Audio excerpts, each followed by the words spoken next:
fans, this weekend we watched The Big Sick. Love isn't easy.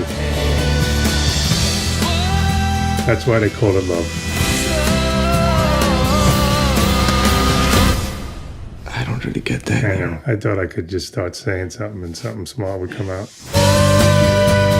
Austin, who directed this film? Well, the director of this movie is a first-time film director, Michael Showalter, and stars Kumail Nanjiani. And Zoe Kazan. They were good.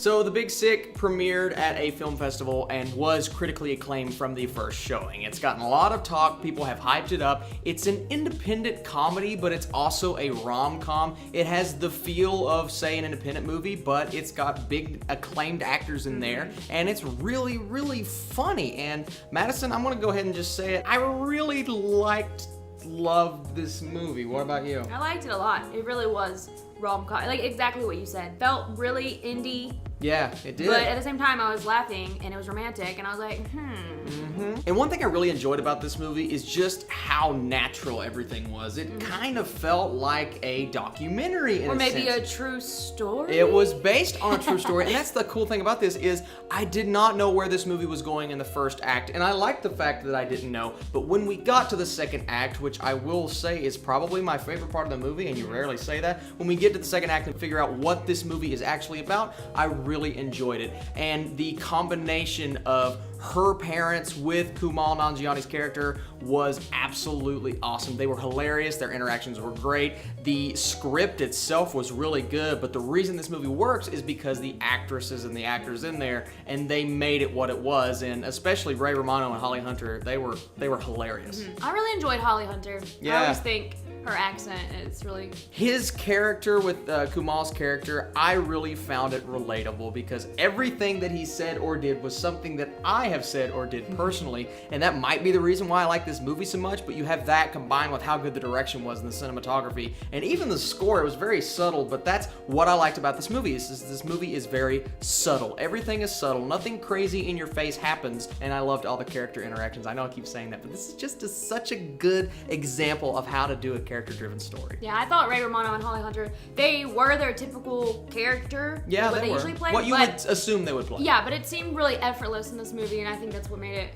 work and feel so natural. Like you're watching a documentary, like you said. That's what it felt like. That's what it felt like. I really enjoyed the side comedians, the people that were his friends. Oh my gosh. They were really funny. So funny. And one of the side characters is one of my favorite comedians right now, Bo Burnham. When I saw that he was in this movie, I got so excited. He did not disappoint. He was hilarious. The roommate was funny. The girl was funny. They are comedians. She's from SNL. She is from SNL. You're right. They are comedians, but they act the way that they do on stage in real life. And that felt really effortless to me, and I really appreciate it. I like all the side stories here too. I like his relationship with his parents, how that comes into play. I don't want to spoil anything. And then I like how his wanting to be this big time comedian comes into play. I mean, it's not a big focus, but it is a focus in the film. And then when he does what he does at the end of the movie, you feel for him. And you really feel for all the characters, and that is because of the director.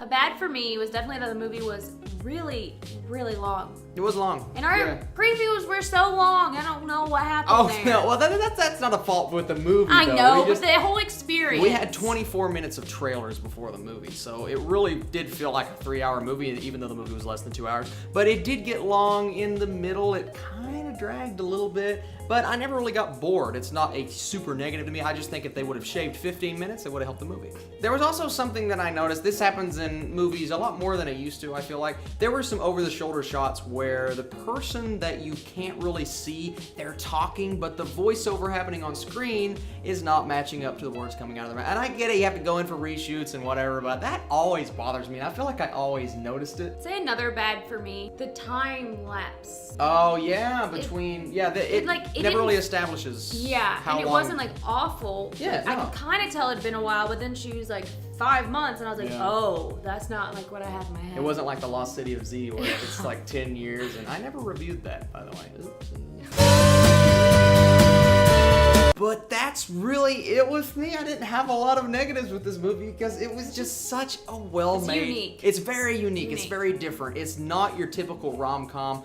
But that being said, I do think it's the best rom-com I've seen in years. Like, it is a rom-com, but I wouldn't have classify classified that as a rom-com. Yeah. I wouldn't either. And for that reason alone, I'm going to say this is one of the best movies I've probably seen all year. And Madison, I don't know if you liked it as much as me, but I really appreciate a good story, good directing, good cinematography, and really good acting. What is your score for The Big Why Sick? do you always ask me first? What's your score? I need to hear your score first. What's your score? Why you didn't hear my score? You shouldn't base your score on my score. Well, I definitely liked it less than you. So I'm going to give my score. Okay. This was a good movie. Yes, it was. Wasn't necessarily my taste in a movie. I like something with a little more Chris Hemsworth. Ah. But so I'm giving The Big Sick a 73. A 73. Wow, that's pretty high. Nowhere near as high as I'm as I'm going with this. This is very easily in my top 10 and maybe my top 5 favorite movies of the year. I'm going to give this movie a 90%. I really liked it. Same score that I gave Spider-Man: Homecoming. I don't know if I like this one better though. And You can't give the same score. There's not like a 0.1 or a 0.2 or I'm going straight 90 because there was a couple of faults in there for me, but overall I really did enjoy this. My taste in movies. I love the comedian aspect. I love Bo Burnham, and I love seeing a star break out, and that's what Kumail did in this movie, I think. So I'm gonna go 90%. Maybe I'm crazy. I'm crazy. So what did you guys think of The Big Sick? Are you more on the 73 side of things or more on the 90 side of things? Let us know in the comments down below. Thank you guys for liking, subscribing, and commenting. Madison, where can they find you on the interweb? Instagram, coleslaw6. And then Is this going to be backwards? You can find me It's at going to be... It's gonna be. It doesn't matter, I guess. 15. Ooh, that's smart. Looks like you coleslaw have one hand 6. with 6 fingers. It's pretty cool. Hey, it's so good.